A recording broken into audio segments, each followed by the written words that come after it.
morning. Welcome to our regular chat show from the Pinnacle Mindset. So my name's Hez. I'm going to be presenting tonight along with my friend and colleague, Jack. Evening all. Hello. And we've got two special guests tonight from Looseheadz. So we've got Rob and Mark. Hello. Hello. Thanks for having us Excellent. on. Very welcome. And I hope you like the background as well. Especially for you guys. Excellent. So guys, if you just want to kickstart off about the company, what do you guys do? That's usually your area, isn't it? Is it not? There you go. I'll give you the medium answer. We started about 3 years ago, and it was I'm for those watching in black and white, you can and not on a video. I'm 53 years old, and when I was in my 50th year, so when I was 49, I decided that I'd dodged a few injuries and I'd give it one last go playing rugby with my mates. So I got myself reasonably fit and I played a season with my mates, which was joyous and brilliant and rugbiness. And at the end, I went into the changing room, had a shower, packed my bag for the last time. I still keep a bag packed in the garage all the time, but nobody ever phones me anymore. And I walked into the bar, got myself a pint on that May day in 2017, stood surveying the first team pitch at my home club, Wilmslow, and filled with the emotions of, oh, I remember that game then, and I remember that line out, I remember that scrum, and I remember that try. What actually filled my mind was the 20 or 30 or so blokes I'd met over my playing career of 35 years who had properly wobbled in life. So they probably had anxiety, depression, something a lot worse than that in some cases. And what I offered them in a way was the rhetorical answer of, do you want another pint? Which I knew was a bit hopeless and a bit pathetic. And that was a germ of an idea that the game that I've loved and I still love and I will always love. And I knew that my Tuesday, Thursday, Saturday constitution for 35 years had looked after my own mental health. How could I give something back to the majority that suffer in silence? So that was the idea. I collared Rob and I collared my good mate Dave Nickel, and I put together a sort of jumbled up sequence of events, which probably was a mission statement back then. It was at the end of a smoky bar. It could easily have fizzled out into just some other conversation that we all have and we never act upon it. And through the efforts of Rob and Dave, 3 years later, what we have is a clothing company. We didn't start this to become a clothing company. We started this to help people. Very, very early on, we recognized that the initiatives that need to happen across the country and across the world, they need some cash. They need some cold, hard cash. And the NHS, as laudable as it is and a great effort that they do, is underfunded where it comes to mental health. So we thought, right, well, if our role in life is to generate cash, how do we do that? So we have a limited company that trades and sells clothing. We take the profits, 100% of the profits from the sale of that clothing, and we put it into a foundation, which is a charity. And that charity donates cash to worthwhile initiatives. And then we have probably, I'm going to say 5 or 6, I probably mean 10 or 12 initiatives that we have on our radar to spread the word about Looseheadz. Looseheadz is not ours. We absolutely believe Looseheadz is everybody's. We've given birth to an academy, which it's deeply, deeply humbling to hear and see that academy function and actually become a resource where everybody can benefit and jump in if they're struggling a bit, and there'll be somebody on the end of a WhatsApp. It's the whole thing is humbling. Without the efforts of Rob and Dave, that conversation at the end of the bar would by now have fizzled out. I'm absolutely certain of it. And Looseheadz owes its present state and its future state to Rob and Dave in no small part. Fantastic. Sounds great. So with regards to the partnerships you mentioned, who and what sort of companies do you partner with?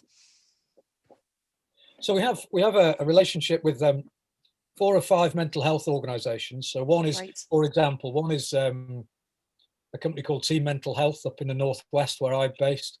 They're 2 clinical psychologists who worked in the NHS, consultant doctors, mind doctors.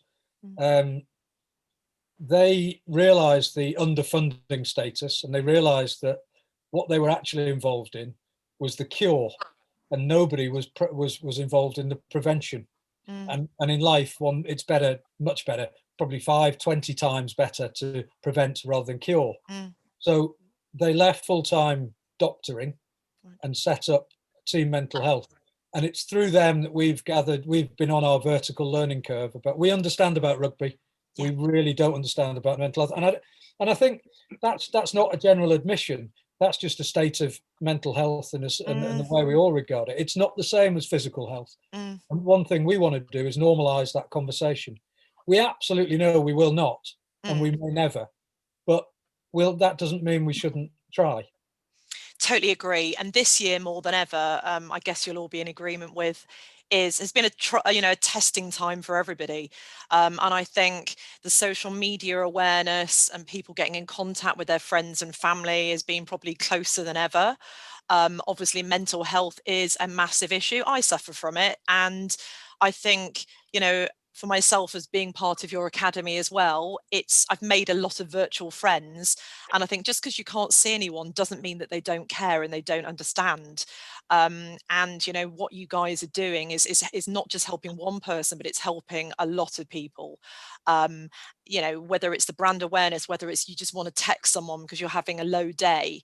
So how have you guys really been coping during lockdown? I mean, I know we're kind of on phase 2 or lockdown number 2 as of today for a month. How have you been coping since March, both of you? I started off okay. It was quite nice to be able to. I got placed on furlough for my day job, so we've all got day jobs. Yeah. I could focus a little bit more on Looseheadz, which was quite nice. But then I think it was as the weather changed, I think my mood changed. But it was tough. I think it's been tough for a lot of people. But just little things like the Zoom calls on a Friday night with my mates back at home. Trying to keep active, so trying to get out. It doesn't need to be a run. It can be just a walk. But yeah, I think as we go back into the second lockdown, I think we're better equipped, and I think that the work that we do with Looseheadz, it helps our mental health as well. Yeah, definitely agree. And I think just speaking to people, friends and family, I think people are dealing with this or going to be able to deal with this lockdown slightly better than lockdown number 1. I don't think anybody really expected, 1, how long it was going to go on for, and 2, what sort of their mental health was going to be like. And I think psychologically, I was mentally in my head preparing myself for another lockdown. I think it was a bit sooner than what I'd thought. What about you, Mark, as well? Have you sort of done any strategies or increased your exercise, or what have you been doing? So I quite enjoyed lockdown 1. Lockdown 2.0 is just a bit of a nuisance for me, a bit more of a roadblock than a big problem, I think. I run a financial services business in the daytime, right?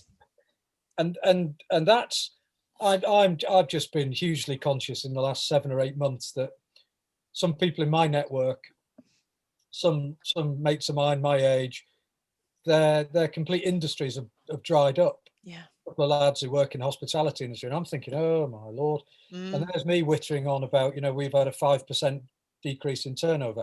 It's nothing. And what comes with, if your job dries up and your company puts you on furlough, and then crikey, lots of redundancies kicking about, that is inevitably a very difficult conversation to have back at home. Yeah. Then you're trying to make a few pennies stretch a long way, and that's going to play with your mental health. And I do believe, without being dramatic, there's a mental health epidemic about to explode across the country, if it's not already. And I don't think as a race, as a society, we're ready for that. We don't know how to cope with it. No. So we at Looseheadz, we like to think we're good Samaritans rather than bad, in that we saw a problem and decided to cross the road onto the right side of the road and do something about it. But no matter what we think, this epidemic's coming, and it's coming to a lot of people. And what we've realised is maybe it's not the mental health, that word, that connotation, that stigma. What we should actually be focused upon is mental fitness and a strategy for mental fitness, be that a run. I've hugely enjoyed going back to the gym. I contracted COVID. Gosh. It isn't 5G. It does exist. I Yeah. wouldn't want to have it twice. No. I might get it twice.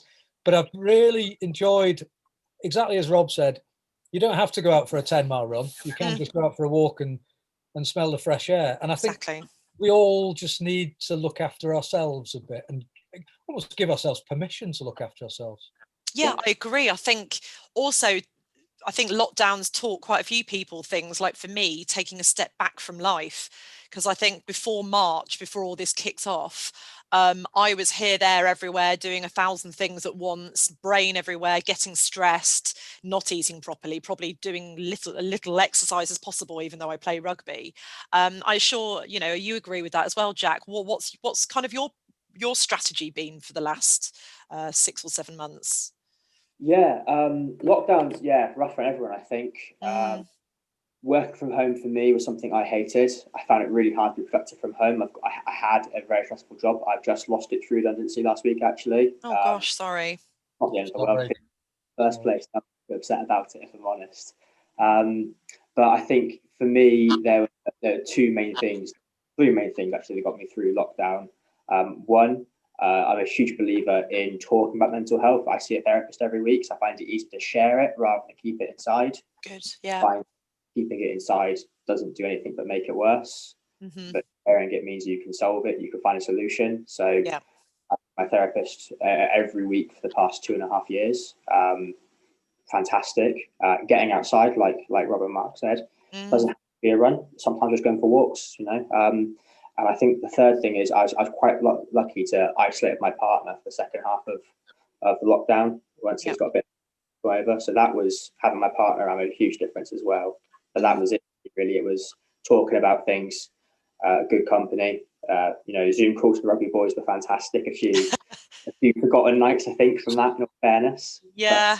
But it was talking about things and getting outside is what I did as well. Totally agree. And I think actually, as much as I always say I want to get off my laptop at night, I think doing my job in the day and then actually getting on a Zoom and chatting with my friends and seeing them in person, because now again we're restricted to only seeing one other person if we can. I think it just brings you a bit closer and you can have that chat. It's definitely brought me closer to my family. I'm speaking to my mum every day and we do a lot of FaceTimes. She's up in Shropshire and I'm down here, and it definitely helps having that, because I think, like you said, Jack, if you don't, a lot of people bottle it up. And what I'm very proud of and what I've heard a lot from various chat shows and my male friends is that you guys are definitely talking more. There's always been the stigma about us ladies chatting for Britain and, over cups of tea and what have you. But I think it's definitely become better on social media, especially this year more than ever, for guys to actually say that they're not right. And, it's okay not to be okay. And don't be embarrassed with what you've got, because nobody should judge you no matter what you've got. So do you agree with that, Rob and Mark? One of my Rob will often I won't be rude, but he'll make fun of me. So I work in Alderley Edge, which is their streets are paved with gold, and it's a lovely place to be. I think it's a fairly horrific place. It's but notwithstanding that, I have slagged it off for most of the time I've lived around these parts, which is about 25 years. And I go every day and I buy a cup of coffee at Cafe Nero, which is opposite my business. And I'll see tables of women, 4, 5, 6 of them, laughing, crying, sharing, putting the world to rights. And then I'll see the blokes who've clearly got it right on their own, tapping furiously into their laptops, solving nothing, sharing nothing, talking to nobody.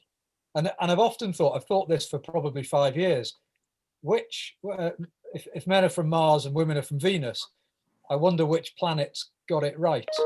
And by bitter experience, I know it's not the male side.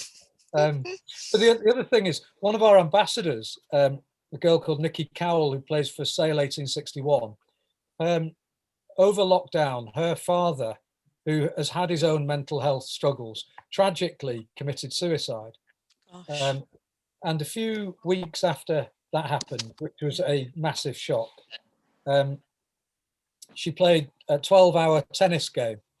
So she invited lots of people to come and play tennis with her at a local tennis club. So me and my two best mates went along and played an hour of tennis with her. She did 12 hours, we did an hour. We couldn't speak, and our knees were creaking. And we number 150 years between the three of us. And actually, we played rugby together forever. And we just looked at each other like 12-year-olds and thought, and said, vocalized for the first time probably ever, this is great, lads. We should do more of this. Yeah. And actually, maybe the world's got itself in a big rush. And if you're not going to slow down and smell the roses any other time, this is the year to do it. Totally agree. It's like I said earlier, and I'm sure you guys are in agreement, it's taking a step back. And actually, somebody put on Facebook today, isn't it nice to hear the birds again and hardly any cars on the streets? Yeah. And you know, I didn't think about that in January or February, and then then March happened, first lockdown, number one. First couple of days was all a bit weird trying to take it on board, and then suddenly I was in my flat going, I can't hear anything. Yeah. And the only noise I'm hearing tonight are fireworks because it's Guy Fawkes night, but yeah. So leading on to that, I've heard you talk about the academy, the Looseheadz Academy. Could you just give us a flavour about what it is, how you can get into it, and what your sort of goals are for holding the academy? Yeah, so the academy is well, you know full well what it's like in that WhatsApp group, but crazy but fun. It's very noisy, very noisy. Yeah, my phone is on mute 8 hours a day because I can't have it going off for work. Yeah, so the academy is a group of like-minded people like yourself who just get what Looseheadz is all about. Very keen to raise awareness around their own rugby circles, and it's become, we think anyway, a support network. I think there's a lot of people in there that are very supportive of each other. And yeah, we've got 24 ambassadors on board, but the academy are equally as important to Looseheadz. We've now got 100 people in there now. Wow. And it's growing. We had another 15 go in this week, and the group's not stopped. But yeah, if anyone wants to get involved, there's a link on our website, and there's a bit more information on there. And yeah, we're more than welcome. We're a welcoming bunch, and we want to get as many people involved in that as possible. Fantastic. And I'm definitely an advocate for it. It's really good. And the amount of chats that have been on there that people have said, I've had a rubbish day, I've come on, I've missed about 50 text messages, but it's all motivating. Nobody's being offensive on there. It's all morale boosting, motivational, fun, laughter, giggles, welcoming the new people that you introduced us to yesterday, making them feel special rather than just going, oh, well, no one's chatting to me. What's all this about? And then also I'm helping run a couple of, social events on Zoom in this next month with one of the other girls on it, because the guys are doing their bit at the end of the month. So, that's important, I think, generally right now for this month is to keep everybody boosted, I think. It's a chance, again, like Jack said, to chat. So Jack, are you on the academy, or it would be interested? I would be interested, definitely. These are you guys, but after this show we'll be putting all the details on the website as well. So another thing I wanted to chat to you about, guys, kind of takes us into the academy bit, and also your amazing clothing, which I can see all of you guys are in tonight, apart from me, but I've got the background. Is your amazing clothes that you sell and promote. I'm loving it, and I see that you've got some current new sort of jackets and wear out there. So all online, I'm gathering. Are you looking to ever maybe go into retail, or is this just an online way of selling the kit? I must bow out here. I'm not allowed to do clothing. I'm Over to Rob. I'm unfashionable anyway, but I was very dismayed to know from Dave, the third of our trio, that I don't represent the target market either. Oh, so I'm not allowed to do that, I know. So I must defer to Rob here. Yeah, I think the clothing. It was funny. We had a podcast with Ugo Monya during lockdown, and he sort of called it streetwear. So I think we all sort of looked at each other and thought, we've got a clothing company, and it's being called streetwear by Ugo Monya. This is mad now. But yeah, the amount of people that have got involved, supported our campaign to tackle the stigma, and shown the, they're wearing the post with pride on their social media. It really is helping towards tackling the stigma and raising awareness for mental health. And it's massively available on our website, which is looseheadz.co.uk, which is with a Z, because we're, again, quite cool. Exactly. No, I love it. And I'm always wearing the stash down to training, and everyone's like, where'd you get that top from? Well, I can give you a little discount. You go onto this website, blah, blah, blah. So it's all sort of, interesting. But as we're talking about... Sorry, Mark. Just on that, I just thought I'd throw this in for 10 seconds, but we've come into contact with people that hitherto we would never have dreamt of coming into contact with. So the rainbow posts came out of an idea that we had, and we got in touch with Stonewall, and we now have I guess give it a posh title. We have a collaboration with Stonewall where we donate to Stonewall 10% of the proceeds from any of the rainbow post sales, and that's something where we then. I would defy anyone to be involved in Looseheadz and not become incredibly humble. And humility is something that you either get in life, you either arrive that you should be humble, or it will get you. But one way or the other, humility is a great quality. And I'm talking to the guys at Stonewall and thinking, wow, this is touching people. We never, ever thought we would. And if we help just one, and I can't stress that enough, if we just help one, that's job done. But we'll never know. Exactly. And sort of, I guess, with sales as well. I mean, I know talking on the Academy WhatsApp group, loads of people have been purchasing. I mean, lockdown, we've not been able really to go to the clothes shops, have we? I mean, this month's not going to be exactly going out shopping. So I can imagine business has been okay for you guys, really, has it? Lots of people purchasing online, and I've certainly made a few of them in the last couple of months. It's peculiar that the biggest month we had was March. Wow. Which is when lockdown 1 happened. I don't even think it's up to us to work out why that is, but we've had a we're blown away by the support we get, and just the 5 or 6 things we do, a presence on Instagram, and social media can be a double-edged sword. Let's not forget that it can be harmful. But I read some of the messages and think, crikey, is that really that conversation we had at the end of the bar? And is that what it's resulted in? Wow. But we've got the ambassadorial help, the elite players who support us. Their support is just unbelievable. There's no other word for it. The Academy is a representation of what it is for everybody.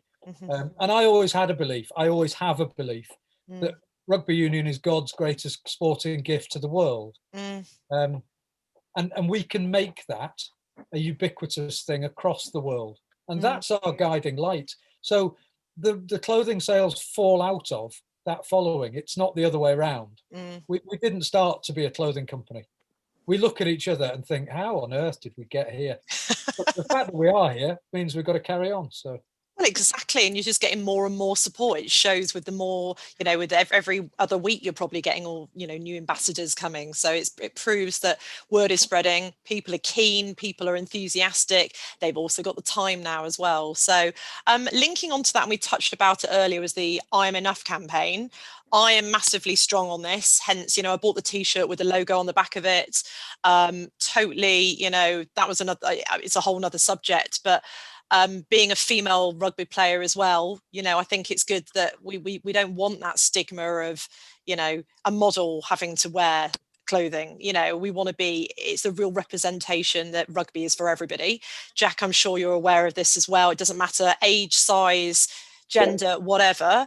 And this year I felt it's been quite hard to have those conversations with people and trying, especially as a female, to justify myself. Yes, I'm a rugby player, but you don't look like one. And that's a whole other ball game. What are your sort of thoughts on that as well, Jack, from that campaign or this year? It's a fantastic thing to see. I've got a lot of close friends who are girls who play rugby, be it at the University of West England or Devizes here near Chippenham. And to sort of, I saw when the Roses won the Six Nations, I saw one of my friends shed the comments on the post, and I thought it was disgusting. Things like no one cares it's women's rugby, but it's still rugby. It's still fantastic, and it's still to be involved in. And the standard of rugby is growing every year. It's getting really fantastic, and to have the opportunity now for female rugby players to represent their sport properly is a great thing, and it should have been a long time coming. Yeah, absolutely. Agree, and things are only just getting better, aren't they? I mean, it's becoming so strong. We've gone from having very minimal players, because a lot left last season, to I was saying to Mark earlier, to about 40 girls that are turning up to training. They've not been scared that we haven't had, or we're not playing league games at the moment. It literally is training, and then recently we've had the Ready for Rugby. We've managed to have 2 of those competitions, so at least it's given people a bit of gravity and a bit of sense of being in a team than just throwing a ball around on a Wednesday night. Yeah. So yeah, Jack, do you have any other questions off the top of your head? Yeah, I'm going to spot that. No, so one thing I want to know is, obviously Looseheadz is growing massively. You've got Hugo on board now, which is huge. Yeah. You've got a few other really big names like Gareth on board. Have you got like an end goal here, or is it just to see where it takes you? Just sort of continue to support people as you can, or is there a target you want to achieve, something you want a milestone for you guys? Shall I go, Rob, and you can correct me? Yeah, go on. Yeah. So we about for 2 years we did very little, because we're 3 blokes, let's not forget. So we just sat on our hands and did not very little for 2 years. And last year, in the summer of last year, Dave called a meeting between Rob and I, and Dave, and basically said, should we either stop mucking about, or should we do this properly? And ever since then, we've treated it like a business, and that was a watershed moment.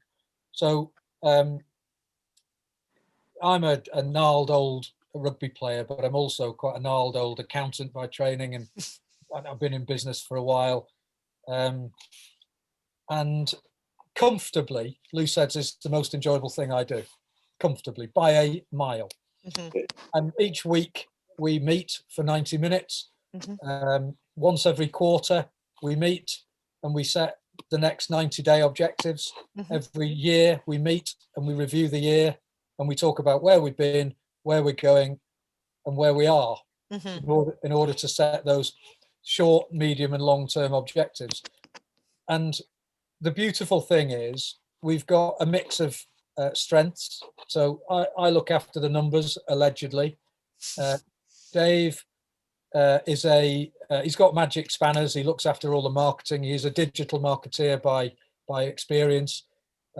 Used to work for a city centre agency, running other people's social media campaigns, and now does that for himself as a freelance.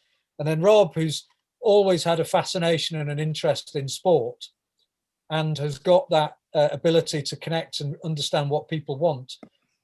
Between Dave and Rob, they run the clothing side of things, and they run the social media outputs. And I'm like the wicket keeper. I just make sure not much goes past me. A lot goes past me. I just don't tell them. But we run it like a business. And as we've grown, one of the comments some people say to us is, "Oh crikey, there's only 3 of you." It appears like there's 25 of you. And that's all credit to Rob and Dave, because that's the visible thing you see. How big can it get?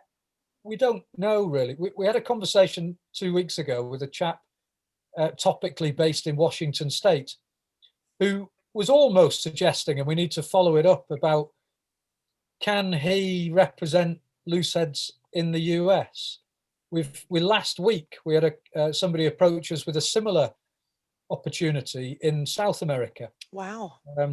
Ireland is the promised land for me. I've never been on a bad rugby tour to Ireland, so I just think Ireland's where, if New Zealand invented rugby, Ireland made sure it was played properly. So we kind of set our stall about, go back to that conversation at the end of the bar. If I could help the 20 or 30 mates that I'd met over my 30 years playing rugby, actually this has become so much bigger. And there'll come a point where we owe it to the fellowship we have to take it the next step, the next level. And that might be employing people. And then we'll look at us and say, what are we doing? Yeah. But that might not answer your question, but we would have a party if somebody bought a t-shirt 12 months ago. We would have a party. Yeah. Okay. And then we were desperately trying to find out where the money went. And now we've got a business model that treats our own mental health, keeps us sane. It's comfortably the best thing I do. It makes me humble every day to see the a bit like you, Hez. I go out for a meeting and I come back and there's 120 messages on the Academy WhatsApp group, and I'm thinking, like, wow, it's taken a life of its own. So I think one of the 90-day objectives. This is slightly off topic. So we had 10, and we had 9 serious ones, and one was slightly less serious, which you've got to have a bit of fun, I guess. And that one slightly silly one was we wanted someone to get a Looseheadz tattoo without us forcing them to get the tattoo. And we had a message on Instagram. I'm not sure if you saw. I saw it on someone's arm. Yeah. So he messaged us and said he'd got a Looseheadz tattoo to remind him that it's okay on the bad days. It's okay to struggle. It's okay to talk if you are having a bad time. And that sort of hit home with us that we might not be the mental health experts, but we're being good Samaritans and not bad ones. And we now have a duty of care to these people to do the right thing. It's fantastic. No, I saw that and I went, good on you. And it had the like went straight away on it. Fantastic. No, that's a happy ending. And 2 years ago, we were approached by a 13-year-old girl who told us that she was self-harming. Gosh. And she'd found Looseheadz almost accidentally, and it was a place where she felt safe. And that then hits you somewhere around the middle of between your eyes, and you think, so that duty of care that Rob talks about is something that preys heavily on our collective consciences, because it's dead important to have fun in life. Dead important. Yeah, agree. Equally, we've got to make sure that we follow through on these initiatives we have planned. The Are You OK nights to be running rugby clubs, the sharing of best practice. We might not get it all right. We probably won't, but that shouldn't stop us trying. No, definitely not. Brilliant. No, that's great. Good stuff, guys. Right. Well, I think time is done. Time is over. Has anybody got any more questions, Jack? Or are you all good? No, I'm all good. I came on the podcast for one main reason, and I just want to thank you two for picking up the Blindside documentary. When I found out that you guys had taken part in that, blew me away. So thank you so much for the support. It's incredible. No worries at all. Thank you for sharing your story. Yeah, absolutely. Fantastic. All here to help. That's lovely. Well, thank you so much, Mark and Rob, for your time tonight. Really appreciate it. It's been really good to actually finally have a chat with you and get this aired. So it's been a real pleasure meeting you, and hopefully fingers crossed next year we can all meet in person and have a beer at the end of the bar. That would be brilliant. And Jack, thank you once again for your support and help tonight. Yeah, look out for us on social media. So this will be posted on Spotify, Facebook, and we'll look forward to the next show. So all the best, guys. Thank you very much. Stay safe and have a good evening.